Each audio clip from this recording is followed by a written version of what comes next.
اعوذ باللہ من الشیطان الرجیم بسم اللہ الرحمن الرحیم۔ یہ جو موضوع ہے یہ کافی لمبا ہے، اس لیے میں نے کوشش کی ہے کہ اس کو تھوڑے تھوڑے حصوں میں کر کے آپ لوگوں تک پہنچاؤں۔ لہذا یہ جو درس ہے اس میں بہت ہی اچھے طریقے سے نومولود بچوں کے جو احکام و مسائل ہیں ان کے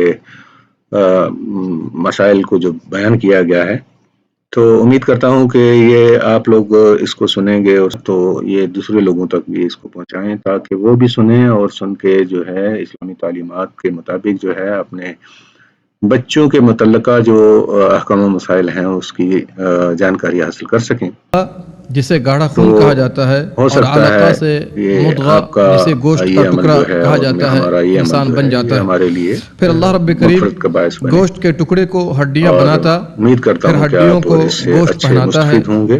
پھر دوسری بناوٹ میں اس کو پیدا کر آخر میں دیتا سب ہے۔ کے لیے دعا ہے کہ برکتوں والا ہے وہ اللہ تعالیٰ اللہ جو ہم سب سب سے بہتر پیدا کرنے والا ہے۔ یہ آیت سورہ مومنون 14 نمبر۔ پھر فرشتے آ کر 4 مہینے کے بعد 4 چیزیں لکھتا ہے، ایک تو روزی، دوسرے موت، اور تیسرے عمل، اور چوتھا آدمی نیک بخت ہے یا بدبخت۔ یہ ساری چیزیں 4 مہینے کے بعد لکھ دی جاتی ہیں۔ یہ حدیث بخاری مسلم میں عبداللہ بن مسعود رضی اللہ عنہ سے ثابت۔ وہی رب آسمان و زمین کا تنہا مالک و بادشاہ ہے، وہ جو چاہتا ہے پیدا کرتا ہے، جس کو چاہتا ہے بیٹیاں عطا کرتا ہے اور جسے چاہتا ہے بیٹا عطا کرتا ہے، اور وہی جسے چاہے جمع کر دے بیٹا اور بیٹی دے، اور جسے چاہے بانجھ کر دے، وہ بڑے علم اور قدرت والا ہے۔ یہ آیتیں سورہ شورا 25ویں پارہ میں 49 اور 50 نمبر آیت۔ گواہی دیتا ہوں کہ اللہ تعالیٰ کے سوا کوئی معبود برحق نہیں، اس کے سوا جن جن کے لیے اقسام عبادت پیش کی جاتی ہیں وہ سب باطل ہیں، اور اللہ ہی حق ہے، اس کے مانند کوئی شے نہیں، وہ سمیع و بصیر ہے۔ اور گواہی دیتا ہوں کہ ہمارے اور آپ کے سردار، مدینہ کے تاجدار، آمنہ کے لال، رحمت للعالمین، صادق و امین، شافع روز محشر، عبداللہ کے لخت جگر، سید عرب و عجم، احمد مجتبیٰ، محمد مصطفیٰ صلی اللہ علیہ وسلم اللہ کے بندے اور افضل رسول ہیں۔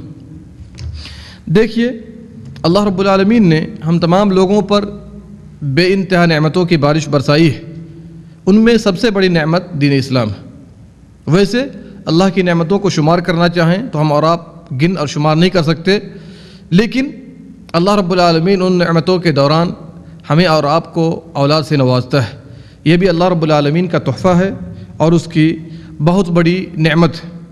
جب انسان بالغ ہوتا ہے تو اسے یہ فکر دامنگیر ہوتی ہے کہ بہتر سے بہتر، خوبصورت، مالدار اور اچھی فیملی کی لڑکی سے شادی ہو جائے تاکہ اس کی زندگی خوشگوار اور بہتر طور پر گزر سکے۔ اور یہ یاد رکھیے کہ شادی ہونا اللہ رب العالمین کی آیت اور نشانیوں میں سے ایک ہے۔ اللہ نے فرمایا وَمِنْ آيَاتِهِ أَنْ خَلَقَ لَكُم مِّنْ أَنفُسِكُمْ أَزْوَاجًا لِتَسْكُنُوا إِلَيْهَا وَجَعَلَ بَيْنَكُم مَّوَدَّةً وَرَحْمَةً إِنَّ فِي ذَلِكَ لَآيَاتٍ لِقَوْمٍ يَتَفَكَّرُونَ۔ سورہ روم آیت نمبر 21۔ اللہ فرماتے ہیں ان کی نشانیوں میں سے ایک نشانی یہ بھی ہے أَنْ خَلَقَ لَكُم مِّنْ أَنفُسِكُمْ أَزْوَاجًا، تم ہی میں سے جوڑے جوڑے سب کو پیدا کیا ہے۔ من انفسکم، یہ جوڑا ہمارے ہی میں سے ہے۔ لِتَسْكُنُوا إِلَيْهَا، تاکہ ہم اور آپ اس کی طرف مائل ہو کر اس کے ساتھ رہ کر سکون حاصل کریں۔ وَجَعَلَ بَيْنَكُم مَّوَدَّةً وَرَحْمَةً، اور تمہارے درمیان الفت و محبت قائم کر دی ہے۔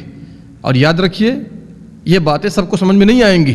إِنَّ فِي ذَلِكَ لَآيَاتٍ لِقَوْمٍ يَتَفَكَّرُونَ، اس میں نشانیاں ہیں ان لوگوں کے لیے جو غور و فکر سے کام لے۔ یہ سورہ روم آیت نمبر 21۔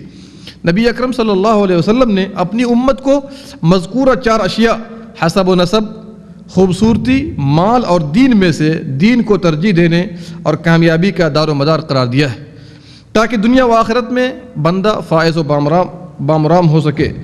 ویسے آدمی ان تینوں اشیاء کو بھی نیگلیکٹ نہ کرے، ان تینوں کا بھی خیال رکھے، لیکن اصل ترجیح دین کو دے۔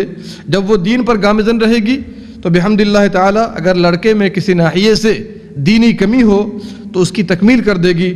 پھر دونوں سے جو بچے پیدا ہوں گے باذن اللہ تعالی وہ نیک ہوں گے، چونکہ عام طور پر والدین کے اخلاق و دین کا بچوں پر اثر پڑتا ہے، اور پھر اس کے بعد تربیت کا۔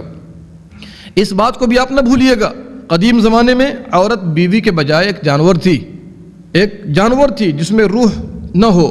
پھر سب سے پہلے فرانس کی ایک کانفرنس 586 عیسوی میں اس کے ساتھ انصاف کی جو سب سے پہلے میٹنگ کی گئی اور کوشش کی گئی، اس میں یہ طے کیا گیا کہ یہ جانور نہیں بلکہ انسان ہے جو مردوں کی غلامی کے لیے انہیں پیدا کیا گیا ہے۔ لیکن آپ یاد رکھیے، یہ اسلام اور پیغمبر اسلام کا سب سے بڑا احسان ہے اس امت پر کہ اس نے مردوں کے ساتھ ساتھ عورتوں کی جو ہمت افزائی کی ہے، وہ دنیا اس احسان کو نہیں بھول سکتی ہے۔ اور اس کے بعد جو مقام عطا کیا ہے، جو نوازشیں کی ہیں عورتوں کے ساتھ، عورتوں کو چاہیے خود کو اسلامی تعلیم سے مزین کریں اور اللہ اس کے رسول صلی اللہ علیہ وسلم کے فرامین اور ان کے احکام کو اپنی زندگی میں نافذ کریں۔ دیکھیے اللہ رب العالمین نے مختلف آیات میں عورتوں کو سکون قرار دیا ہے۔ یاد رکھیے، بیوی کی آغوش وہ شبستان ہے جہاں معاش کی فکر میں سرگرداں جان توڑ محنت مسلسل بھاگ دوڑ کے بعد شوہر سکھ اور چین کی گھڑیاں گزارتا ہے۔ پھر اللہ تعالیٰ نے بیوی کو لباس بھی قرار دیا ہے، اس ناحیے سے دونوں باہم آغوش ہوتے ہیں۔ جیسے بدن کا لباس بدن سے ملا ہوتا ہے، یہ ایک دوسرے کے لیے پوشاک کا درجہ رکھتے ہیں، کیونکہ پوشاک بھی پردہ پوشی اور سکون کا باعث ہوتا ہے۔ آپ اس تفسیر کو جا کر دیکھ لیجئے تفسیر طبری کے اندر۔ اور اس بنا پر نبی کریم صلی اللہ علیہ وسلم نے شادی کو نصف دین قرار دیا ہے۔ آپ صلی اللہ علیہ وسلم نے فرمایا اذا نکح العبد فقد استکمل نصف الدین، جب آدمی نکاح کر لیتا ہے تو اس نے آدھا دین شادی کے ذریعے مکمل کر لیا۔ فلیتق اللہ فی النصف الباقی، اور باقی آدھے میں اب جو ہے وہ اللہ تعالیٰ سے ڈرتا رہے۔ یہ روایت بیہقی کے اندر موجود ہے۔ دیکھیے اسلام نے دین کو ترجیح دینے کا حکم دیا ہے، اور اس بنا پر آپ نے فرمایا الدنیا کلھا متاع، دنیا کی ساری چیزوں سے آدمی فائدہ اٹھاتا ہے۔ وخیر متاع الدنیا المرأۃ الصالحہ، یہ حدیث مسلم کے اندر ہے کہ دنیا کی سب سے بہتر پونجی کیا ہے؟ نیک عورت، عورت نہیں، نیک عورت۔ اور اس طریقے سے نبی صلی اللہ علیہ وسلم نے فرمایا ثلاثۃ علی اللہ عونہم، 3 طرح کے لوگ ایسے ہیں جن کا تعاون کرنا، جن کا مدد کرنا اللہ رب العالمین پر ایک ذمہ داری ہے۔ اس میں سے ایک مکاتب غلام ہے، اور دوسرا وہ آدمی جو نکاح کرتا ہے تو اس سے اس کا ارادہ پاک دامنی کا ہے، اور تیسرا مجاہد فی سبیل اللہ۔ یہ روایت نسائی اور نسائی ترمذی کے اندر موجود ہے۔ اور شادی کے بعد بھی اللہ رب العالمین نے حسن معاشرت کا حکم دیا ہے، وعاشروہن بالمعروف، معروف طریقے سے اچھے طریقے سے ان کے ساتھ پیش آئیے۔ اور یاد رکھیے شادی کے بعد دونوں دین کا خیال رکھیں، شوہر و بیوی دونوں دین کا خیال رکھیں۔ اللہ نے فرمایا یا ایھا الذین آمنوا قوا انفسکم واہلیکم نارا، اے ایمان والو اپنے آپ کو اور اپنے اہل و عیال کو جہنم کی آگ سے بچاؤ۔ اور پھر نبی صلی اللہ علیہ وسلم نے یہاں تک فرما دیا رحم اللہ عمران، اللہ رب العالمین اس آدمی پر رحم کرے جو بیوی کو عبادات کے لیے جگاتا ہے اور دونوں اٹھ کر اللہ کی عبادت کرتے ہیں۔ اور اللہ تعالیٰ اس عورت پر بھی رحم کرے جو بیچاری اٹھتی ہے تو اپنے شوہر کو پانی کا چھینٹا مارتی ہے اور دونوں اٹھ کر اللہ رب العالمین کی عبادت کرتے ہیں۔ جب شادی ہو جاتی ہے تو ہر انسان کے ذہن میں ایک فکر دامنگیر ہوتی ہے کہ اللہ رب العالمین اسے اولاد سے نوازے، تو اولاد کی آرزو کرنا اور اس کے لیے دعائیں کرنا یہ انبیاء اکرام کا طریقہ رہا ہے۔ دیکھیے آدمی کو چاہیے عاجزی کے ساتھ اللہ رب العالمین کے سامنے نیک اولاد کی دعا کرے، اور اس کا حکم اللہ رب العالمین نے خود دیا ہے فالآن باشروہن وابتغوا ما کتب اللہ لکم۔ یہ رمضان کی رات کی بات ہے کہ رات میں تم مباشرت اور ہم بستری کر سکتے ہو، کرو، اور اللہ تعالیٰ نے تمہارے لیے جو کچھ لکھ دیا ہے اسے تلاش کرو۔ سورہ بقرہ آیت نمبر 187۔